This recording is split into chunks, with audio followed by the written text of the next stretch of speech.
온전한 삶을 향하여라는 큰 제목을 가지고 저희들이 말씀을 나누고 있습니다. 그 안에 5가지 좀 더 나은 삶을 살자. 그 중에 또 첫 번째로 더 나은 인간이라는 소주제 가지고 말씀을 나누고 있습니다. 오늘은 무엇보다도 먼저라는 제목으로 말씀을 좀 나누려고 하는데요. 제가 이제 그림을 계속 보여줍니다. 왜냐하면 우리 속에 큰 이야기를 지금 나누고 있습니다. 큰 이야기를 성경에서 어떻게 이야기하고 있나? 이 서사가 우리 속에 있어야 우리 삶이 어떻게 살아가는지 의미를 찾고 목표를 향해서 나아갈 수 있습니다. 여기서 이제 5가지 더 나은 이렇게 되어 있고요. 새로운 창조, 예수님의 도를 따르라. 오늘은 무엇보다도 먼저 이런 말씀을 좀 여러분들과 함께 나누고 있습니다. 앞에 말씀을 좀 정리를 해야 되고요. 여러분들이 또 못 오셨던 분들도 계시고 벌써 또 조금 잊어버리신 분들이 계시기 때문에 뭘 했었나 어디로 가고 있나 잠깐 말씀을 나누겠습니다. 저희들이 제일 처음에 기초를 좀 놓았는데요. 성경은 천지 창조부터 시작합니다. 그렇죠? 이 천지 창조는 하나님께서 하나님 신이 거하는 성전을 만드는 그런 작업이다. 그런 말씀을 나눴어요. 저희들은 이 성경을 읽을 때 잘 눈치를 못 채지만 고대 사람들은 이 본문을 딱 읽기만 해도 신이 자기의 성전을 지금 창조하고 있구나. 그래서 이 세상을 만드는 6일의 이 모든 이야기가 신이 다스릴 성전을 만들고 계신다. 그 사람들이 그렇게 자동적으로 알아챘어요. 우리는 이제 설명을 들어야 되지만 그래서 하나님께서 이 모든 세상을 만들고 난 다음에 이건 이제 그 당시 히브리인들 고대 근동 지방 사람들이 갖고 있던 세계관이에요. 세상이 이렇게 생겼다. 그 위에 이 성전이 있고 하나님이 다스리신다. 그렇죠? 하나님이 이 세상을 천지를 이렇게 아름답게 창조하시고 난 다음에 하나님은 함께 다스릴 파트너를 또 만드셨어요. 그렇죠? 그것이 하나님의 형상을 닮은 우리입니다. 이 말씀이 기록될 당시에는 인간들은 하찮은 존재였고 노예라고 믿었다고 말씀드렸죠. 그 당시의 서사가. 그런데 성경만 다른 모든 고대 근동에 있던 그 신화들이 인간은 하찮은 존재라고 말할 때 유대인이 가졌던 이 성경만 아니야. 인간은 존귀한 존재야. 너희들은 왕족이야. 하나님이 너희를 만들 때 파트너로 만들었어. 정말로 귀한 존재들이야. 이렇게 기록했다고 말씀드렸잖아요. 그것이 우리가 믿는 성경의 또 큰 이야기이기도 합니다. 자, 그래서 하나님께서 이 모든 세상을 이렇게 만드시고 우리를 하나님 형상으로 만들었는데 우리의 모습이 죄로 인해서 깨졌잖아요. 그렇죠? 그래서 회복시키고 새롭게 창조할 하나님께서는 그런 마음을 가지시고 계획하셨어요. 그래서 예수님을 이 땅에 보내시고 우리를 새로운 창조가 될 수 있도록 다시 새로운 하나님의 형상을 입을 수 있도록 우리를 그렇게 만드시고 그 은혜를 우리에게 주셨죠. 그래서 고린도서에 보면 우리는 새로운 창조다. 그리스도 안에 있으면. 그래서 우리는 새로운 창조가 된 사람들이다. 예수 안에 있다면. 그런 말씀을 나눴고요. 자, 그리고 우리가 이 새로운 창조의 삶을 살아갈 때 그 유일한 모델, 하나님의 사람을 창조하실 때 너희들이 이렇게 되었으면 좋겠다 하고 인간의 형상을 만들 때 그 모델이 누구였나 하면 바로 예수 그리스도를 이 땅에 보내셔서 예수님이 하나님의 형상이잖아요. 그러니까 자, 이분이 살아가는 방식을 보면 너희들이 이렇게 따라가면 하나님이 처음 의도하셨던 하나님의 형상으로 너희들 살아갈 수 있어. 그래서 예수님이 나는 길이요 진리요 생명이다. 나를 통해서는 너희들이 모든 것을 하나님이 예정하시고 하나님이 준비하시고 하나님 목적으로 만드신 것들을 이룰 수 있다. 그래서 예수님 우리를 통해서 가야 된다. 그런 말씀을 또 나눴죠. 자, 그렇다면 그 예수님의 모습은 어떤 것인가? 바로 산상수훈이라는 팔복이 예수님의 모습을 정말로 잘 그리고 있다. 예수님이 그동안 3년 반 동안 세상에서 사역하실 때 그 모습들이 이 안에 다 그대로 청사진처럼 들어있다. 그러니까 이것을 우리가 거울 삼아 우리도 이런 모습으로 살아가면 예수님을 닮은 모습으로 살아갈 수 있다. 그래서 좀 더 나은 인간을 향한 목표가 사라질 수 있다면 바로 이 거울 같은 예수님의 산상수훈을 보면 우리는 조금 더 나은 인간으로 매일매일 주님 닮아 가는 모습으로 살 수 있다. 그런 말씀을 지난주까지 나눴습니다. 자, 그런데 그러면 좀 구체적으로 그렇게 살아가려면 가장 먼저 우리가 중요한 것이 뭐냐 하면 많은 신학자들이 동의하기도 하고요. 또 성경에 보면 첫 번째 요구하는 것이 있어요. 오늘 본문의 말씀은 예수님이 부활하시고 난 다음에 베드로와 많은 제자들이 다락방에서 성령을 기다렸잖아요. 그래서 급하고 강한 바람처럼 오순절날 성령께서 그 공동체에 임하시고 난 다음에 베드로에게 큰 은혜를 주셨어요. 그러니까 베드로가 두려움에서 해방되어서 나와가지고 예루살렘 큰 광장에서 많은 사람 앞에서 다시 한번 이스라엘의 이야기, 서사를 이야기해 주는 거예요. 여러분들은 서사를 잃어버렸지 모르겠지만 이것이 이스라엘이 하나님께서 창조하신, 이스라엘을 창조하신 목적이고 의미예요 라고 다시 한번 설교를 해줬어요. 그러니까 이 설교를 듣던 예루살렘에 있던 사람들이 깜짝 놀란 거예요. 아, 그게 우리의 이야기였구나. 그게 우리가 잊어버렸고 망각했던 하나님 우리를 만드신 이 전체 서사였구나. 그걸 깨닫게 됐어요. 그러니까 이들의 첫 번째 반응이 뭐냐 하면 형제 여러분, 그러면 우리가 어떻게 해야 합니까? 어떻게 할까요? 우리가 지금 이런 상황인데 예수 그리스도를 죽여버렸어요. 그분이 부활하셨지만 우리가 지금 그 말씀을 들으니까 너무나 큰 죄를 지었네요. 어떻게 할까요? 어떻게 할까요? 그렇게 묻기 시작했습니다. 이것도 우리에게도 같은 질문이라고 생각이 들어요. 우리가 신앙생활을 하려면 이런 질문을 꼭 해야 합니다. 어떻게 해야 할까요? 어떻게 살아야 할까요? 이 큰 질문을 해야 된다고 빅퀘스천이라고 말씀을 또한 지난번에 나눴었죠. 자, 그러니까 베드로가 말합니다. 삶을 고치십시오. 다른 성경에는 회개하십시오 이렇게 되어 있습니다. 하나님께로 돌아와 여러분 각자가 그리스도 이름으로 세례를 받으십시오. 그러면 여러분의 죄가 용서받습니다. 성령을 선물로 받으십시오. 이렇게 말을 했습니다. 회개하십시오. 하나님께로 돌아오십시오. 이런 회개는 깊은 성찰을 필요로 해요. 근데 성찰을 한다는 것은 인간의 굉장히 중요한 특징입니다.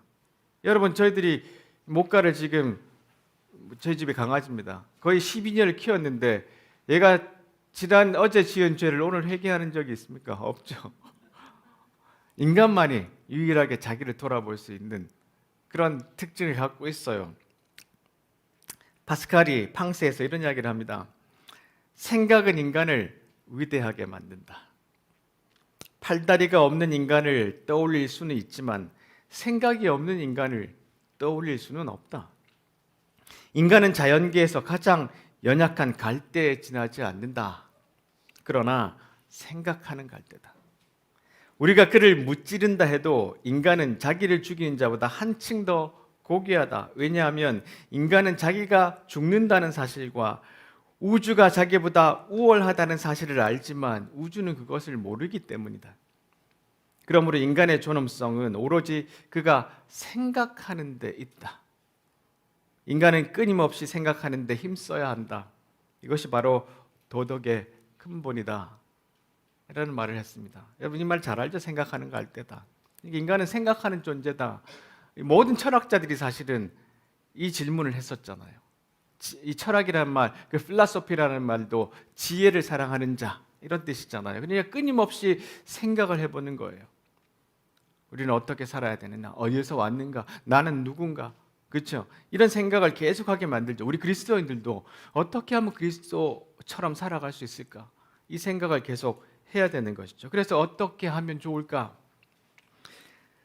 신을 믿는 것이라는 시에서 마구엘트 우나무노라는 사람이 이런 말을 했습니다. 이런 시를 썼어요. 아무런 열정도, 마음의 갈등도, 불확실한 것도 없이, 의심도 심지어는 좌절도 없이 신을 믿는 사람은 신을 믿는 것이 아니다. 그는 다만 신에 대한 생각을 믿고 있는 것이다. 그렇죠? 우리가 대부분 하나님을 믿는다고 말할 때 그분을 아주 전인격적으로 들어가서 삶으로 고뇌하면서 살아내는 것이 아니라 그냥 나는 신을 믿는다는 그 생각만 믿고 사는 사람들이 굉장히 많아요. 우리 모두가 그럴 수 있습니다. 예수님께서도요, 처음 세례를 받으시고 난 다음에 사역을 시작하시자마자 처음 선포하시고 선언하셨던 것이 뭐냐면 바로 이 말씀이에요. 때가 되었다. 하나님 나라가 가까웠다. 그러니 회개하고 복음을 믿어라. 베드로도 이 말씀을 가지고 따라한 것이라고 생각이 들어요. 예수님도 말씀하셨어요. 회개라는 것은 우리가 생각할 때 그냥 나의 지은 죄를 그냥 용서해달라고 말하는 것, 그럴 수 있죠. 작은 의미로서는. 그것보다 훨씬 더 큰 의미예요. 깊이 생각하고 성찰하고 이 이스라엘의 이야기가 무엇인지를 바라보고 깨닫고 나를 따르라, 이런 의미인데요. 자, 그러면 회개가 뭔지를 한번 좀 살펴볼 필요가 있겠죠. 회개란 뭔가? 이 회개라는 뜻을 이제 배철현 교수가, 이분은 고대 근동 지방의 언어를 한 70개 한다 그러잖아요. 이분은 그 언어에 아주 탁월하신 분이에요. 그래서 제가 자주 인용을 하는데, 회개라는 것은 자신의 잘못을 사제에게 말하는 행위가 아니다. 그것은 자신의 삶에 대한 시선을 바꾸는 행위다. 그것은 자기 자신에게 말하는 단호한 결심이자 그 결심을 매일매일 행동으로 옮기는 수련이자 용기다. 이 구절은 메타노이에테, 이게 그리스어입니다. 이게 회개하다는 뜻의 메타노이에테라는 그리스어인데, 이것은 원래 마음을 바꿔라, 이런 뜻이랍니다. 그리고 예수님은 아람어를 사용하셨어요. 이 아람어는 히브리어하고는 조금 다릅니다. 알파벳은 똑같이 쓰는데 말이 조금씩 달라요. 예수님이 그 당시에 이 아람어를 쓰셨는데, 그때 이 아람어로 회개하라는 뜻은 타브라는 뜻인데, 이것은 뭐냐면 유턴하다, 돌아오다, 가던 길에서 되돌리다, 회복하다, 이런 뜻이에요. 그래서 이 구절을 보면 이런 이제 질문이 나온다는 거예요. 당신은 마음속 깊이 숨어 있는 신의 모습을 감지한 적이 있는가? 그것을 회복하실 생각은 있는가? 당신은 오늘 그런 여정을 떠날 것인가?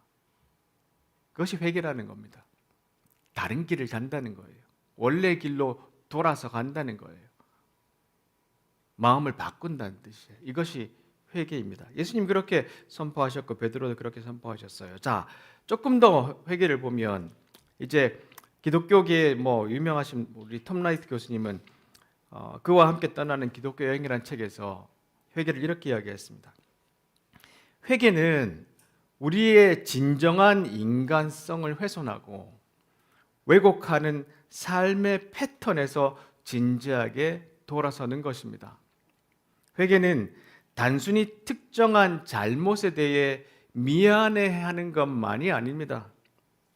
그보다 또 훨씬 더 큰 의미로 살아계신 하나님께서 우리를 인간으로 만드신 것은 그분의 형상을 세상에 반영하기 위함인데, 우리는 그렇게 하지 못했다는 것을 인정하는 것입니다.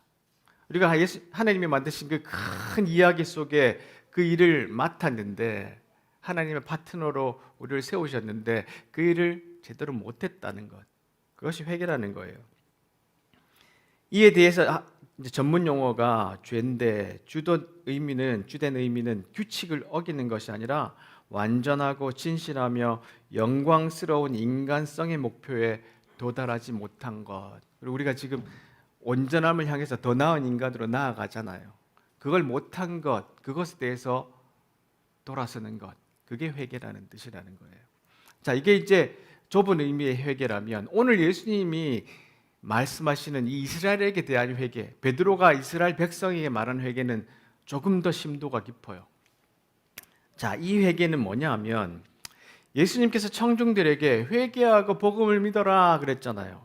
이렇게 초대한 것은 단순히 개인의 도덕적인 죄를 버리라, 이런 뜻을 넘어서는 거예요. 이 죄를 버리라는 것도 중요합니다. 그 길을 따르려면 죄를 버려야 돼요. 근데 그거보다 더 큰데, 그는 완전히 새로운 삶의 방식, 즉 하나님이 다스리시는 이 세상, 그 세상의 방식을 받아들이도록 도전하고 계셨습니다. 지금 여기에서 예수님은 하나님의 나라를 가져오기 위해 적극적인 군사적 충돌을 설교하는 대신에 예수님은 일부 사람들이 그랬던 것처럼 사람들에게 하나님의 나라의 삶을 살도록 도전하고 있습니다. 이 당시에 이스라엘 백성들은요, 한 400년 동안 400년 이상 식민지로 살다 보니까 마음속에 분노가 가득했어요. 그래서 메시아가 오면 우리가 무장하고 우리가 강력한 군대를 일으켜서 저 로마, 그리고 저 로마를 넘어서는 모든 민족들을 다 전쟁으로 복수를 하고 우리가 가장 위대한 민족이 될 거야. 이게 이들의 소망이었어요. 여러분 기억하십니까? 예수님께서 이 마을에 들어가셔서 오늘 내게 성령이 임하셨고 내가 가난한 자에게 복음을 전한다, 이 이사야의 말씀을 전하고 나니까 이스라엘 백성들이, 마을 사람들이 예수님을 벼랑에 밀어서 죽이려고 그랬잖아요. 그 이유가 뭐냐 하면 예수님이 한 구절을 빠뜨렸어요. 복수하는 우리, 신혼의 날. 예수님 그거를 제거해 버리셨어요. 우리는 그렇게 살면 안 돼. 그랬더니 복수에 불타고 있던 이 사람들이 어떻게 그 구절을 제거하고 설교할 수 있냐. 그래서 설교하는 예수님을 벼랑에서 밀어서 죽이려고 그랬어요. 그만큼 이 이스라엘 백성 안에는 이 군사적인 이 전쟁에 대한 복수심이 활활 타오르고 있던 때예요. 근데 예수님은 어떻게 말씀하셨어요? 왼쪽 밤을 때리면 어떻게 해요? 다른 쪽 밤도 내놔라. 오리를 가자 그러면 십리를 가져라.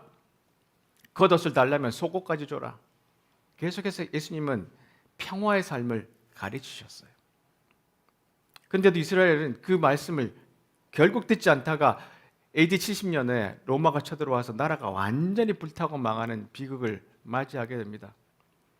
예수님이 계속해서 하나님 나라의 삶을 살아라. 너희들이 군사적 충돌로 너의 평화를 얻을 것이 아니라 지금까지 하나님이 너희를 창조하시고 만드셨던 이 놀라운 이야기를 다시 한번 회복하면서 이스라엘이 새롭게 될 것을 기대해라. 새로운 삶을 살아라. 그렇게 요청하시고 초청하시는데 아무 효과가 별로 없었어요. 예수님 십자가에 죽여버렸죠. 자, 이렇게 1세기 사람들은 이 예수님의 말씀, 회개하라는 말을 들을 때는 바로 깨달았어요. 아, 이게 뭐냐면 민족적으로 우리가 다시 창세기부터 시작해서 하나님 만드신 이 이야기를 회복하라는 거구나, 돌아서라는 거구나, 그 말씀이었어요. 혹시 여러분 이 영화 보셨나요? 파묘.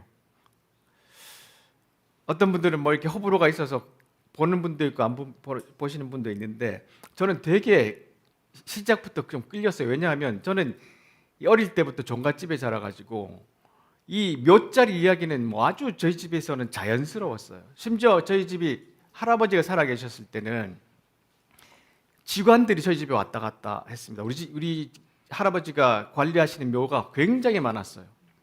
산이 뭐 여러 개 산에 여기저기 할아버지 뭐 이 할아버지는 누구고 저 할아버지는 누구고 이 할머니는 누구고 늘 우리를 데리고 가셔서 그 설명을 해주셨어요. 그리고 한복을 입은 직관들이 저희 집에 자주 다녔고요. 저희 아버지는 명절 때면 되면 추석, 설은 늘 저희 사형제를 데리고 온 산을 누볐어요. 그리고 제가 유학 가기 전에도 조상님께 인사하고 가야지. 그리고 제가 가서 모든 조상님들의 묘에 가서 저 다녀오겠습니다.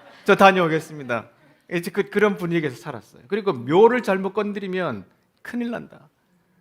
이 정서가 교회 다니는 분들한테도 조금 남아 있잖아요. 우리 집단 무의식 속에.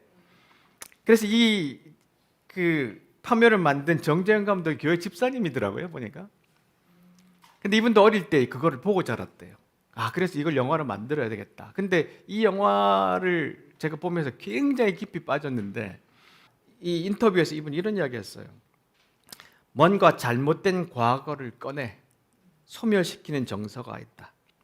그것이 발전되어 역사와 정서를 돌이켜보면 우리 땅의 상처, 트라우마가 많다. 이걸 파묘해야겠다는 생각이 들었고 그렇게 만들게 됐다. 이게 큰 모티브였다고 말하죠. 오늘 말씀의 모티브도 바로 여기 안에 있어요. 예수님이 파묘해라. 우리 이스라엘 백성들이 갖고 있는 이 400년 이상의 식민지로 살다가 너희들이 폭력적으로 전쟁으로 이 세상을 뒤집어야 되겠다는 생각, 파묘해라. 뒤집어야 돼. 이 말씀을 예수님이 선포하고 계시는 거예요. 자, 이 미로슬라브 볼프라는 교수님이 그 책에서 이 독특한 말씀을 주장하는데요. 이분이 이제 보스니아 옛날에 그 인종 학살을 겪었던 분이에요. 이분이 자기 가족들, 자기 친척들이 수많은 사람들이 인종 학살을 당했어요. 이 안에 분노가 어마어마하잖아요. 근데 이분이 이제 이런 이야기를 합니다. 그러나 그와 다른 많은 희생자들, 우리가 희생자일 때 우리 대부분은 가해자가 우리 영혼에게 입힌 상처의 결과에 대해 회개할 필요가 있다. 이게 무슨 말인가요? 내가 피해자인데 피해자가 회개해야 돼요. 피해자도 회개해야 돼요. 왜냐하면 희생자들은 자신들이 너무나 자주 압제자들의 행동을 모방하고 스스로 원수들의 거울 이미지가 되도록 내버려 두었다는 사실. 내가 피해를 받기 때문에 반드시 복수해야 돼. 이게 피해자들 마음속에 남아 있는 거예요. 근데 그것을 그대로 내버려 두면 이것이 나중에 나도 똑같은 사람이 된다는 거예요. 그런 일들을 너무나 자주 봐왔어요, 이 사람이. 자신이 그런 반응에 대한 책임이 없다거나 그런 반응이 해방의 필수 조건이라고 주장함으로써 자신의 반응에 대해 변명하고자 했던 그 마음에 대해서도 회개해야 한다. 이런 죄에 대해 회개하지 않으면 희생자의 온전한 인간적 존엄성은 회복될 수 없으며 필요한 사회적 변화 역시 일어나지 않을 것이다. 그러니까 너희들이 계속해서 인종학대를 당하고 어려움을 당했는데 이것 때문에 이를 알고 다시 정권을 잡으면 그대로 복수해 주겠다라는 생각을 가지고 있으면 결코 이 변화는 일어나지 않는다. 그러니까 이스라엘 백성들도 이 마음이 가득했잖아요. 우리 안에도 그런 것이 가득하죠. 그러니까 희생자라 할지라도 복수해야 되겠다. 반드시 이에는 이런 눈에는 눈, 이걸 갚아야 되겠다는 생각은 버려야 된다. 파묘해 버려야 된다. 이 말을 하고 있다는 거예요. 근데 이분이 자기가 그걸 겪었기 때문에 그래요. 근데 이분이 이 책을 쓰고 난 다음에 강연을 하고 나니까 이분의 스승님이 위르겐 몰트만이라고 굉장히 유명한 스승님이에요. 딱 손을 들고 질문을 했어요. 하지만 당신은 채트닉을 끌어안을 수 있는가? 이 채트닉이 뭐냐면 인종학살을 자행했던 대표였어요. 대장이었어요.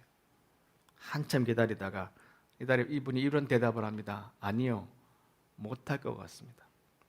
하지만 그리스도를 따르는 이로서 나는 그럴 수 있어야 한다고 생각합니다. 이게 그의 대답이었어요. 그래, 우리가 보통으로는 할 수 없잖아요. 그렇지만 그리스도인이 되면, 그 도를 따르는 사람이라면 바로 십자가에 죽으신 예수님 때문에 우리도 그렇게 할 수 있어야 된다. 이걸 파내버려야 된다. 그것이 회개라는 거예요. 돌아서야 된다. 우리 안에 이런 것들을 다시 한번 돌아보고 우리 안에 얼마나 많은 괴물들이 또아리를 틀고 있습니까? 그 성찰을 통해서 계속해서 예수님을 닮은 모습으로 산상수훈의 예수님의 그 거울을 따라갈 때 우리는 좀 더 나은 인간이 될 수 있다는 것입니다. 그래서 베드로전서 5장 8절에 이 말씀을 톰 라이트 교수는 이렇게 번역했어요. 늘 자신을 가다듬고 깨어 있으십시오. 여러분의 원수 마귀가 울부짖는 사자처럼 먹어치울 사람을 찾아 접근하고 있습니다. 그렇죠? 우리가 살아가는 동안 세상에 있는 수많은 이 힘들이 우리를 영향을 미치려고 그러잖아요. 우리를 잡아 먹으려고 하는 사자처럼 우리를 노려보고 있잖아요. 우리가 얼마나 약한 존재들입니까? 어제 읽은 신문기사 하나 때문에, 어제 본 유튜브 때문에 내 생각이 이리 바뀌고 저리 바뀌잖아요. 근데 우리가 깊이 성찰하고 주님의 모습을 따라가지 않으면 언제든지 잡아먹힐 수 있다는 거예요. 그래서 깨어 있어라, 그런 말씀을 합니다. 믿음에 확고히 서서 마귀를 대적하고 세상에 있는 다른 가족들도 동일한 고난에 직면해 있음을 기억하고, 여러분이 잠시 고난을 당하지만 메시아 예수 안에서 여러분을 그분의 새로운 시대의 영광으로 부르신 모든 은혜의 하나님이 친히 여러분을 바로잡으시고 여러분을 세워 강하게 하시고 여러분을 튼튼한 기초 위에 있게 해 주실 것입니다. 이 믿음, 이 약속을 우리가 꼭 기억하고 믿어야 되는 것입니다. 예수님이 누가복음 이런 말씀하셨어요. 너희가 서쪽에서부터 구름이 있는 것을 볼 때 비가 오겠다고 말하면 그대로 된다. 우리나라는 이 서쪽이 밝아지면 이제 비가 멈추죠. 뭐 이런 것들 우리가 이제 살다 보면 알게 되잖아요. 너희가 남풍이 부는 것을 보고 날이 덥겠다고 말하면 그대로 된다. 위선자들아, 너희가 땅과 하늘의 날씨는 분별할 줄 알면서 이 시대는 왜 분별하지 못하느냐? 이 시대를 분별하는 것이 우리에게 정말로 중요하다는 겁니다.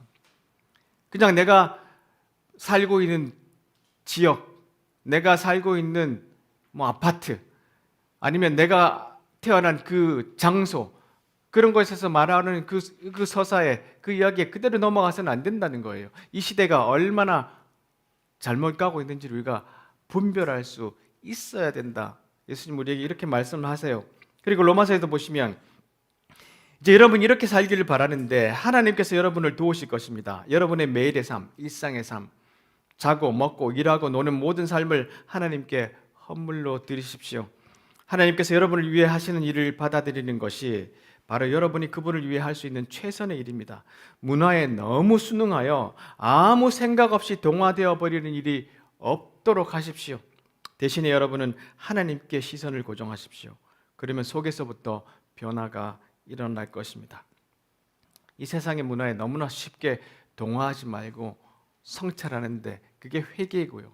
그것을 파내는 일들이 우리에게 필요하다는 것을 말씀하고 있습니다. 자, 그리고 난 다음에 베드로는 이렇게 말했죠. 회개하고 난 다음에 뭐라고요? 세례를 받고 성령을 받아라 그랬어요. 성령을 받아라. 우리 삶의 성령은 정말로 중요하신 분입니다. 우리는 대부분 성령 인도하심을 많이 잊어먹고 있는데요. 보세요. 고린도전서 3장 16절 17절. 여러분이 하나님의 성전이고 성령께서 친히 우리 가운데 거하시는지 알지 못하느냐. 아까 처음에 보여드렸던 이 세상이 하나님이 거하시는 성전이라 그랬고요. 그렇죠? 예수님이 성전이시고 또한 우리가 그 예수님이 거하시는 성전이라고 말하고 있잖아요. 교회가 바로 성령께서 거하시는 성전이라고 성경은 말하고 있어요. 우리는 그렇게 만들어져 가고 있는 거니까 그것을 망각하지 말고 성령의 인도하심을 따라 살아라. 자기의 생각, 조금만 바람이 불어도 이리 가고 저리 가고 흔들리는 그 생각에 의지하지 말고 계속해서 예수님을 따라가는 그 성령의 힘을 힘입어 살아가라.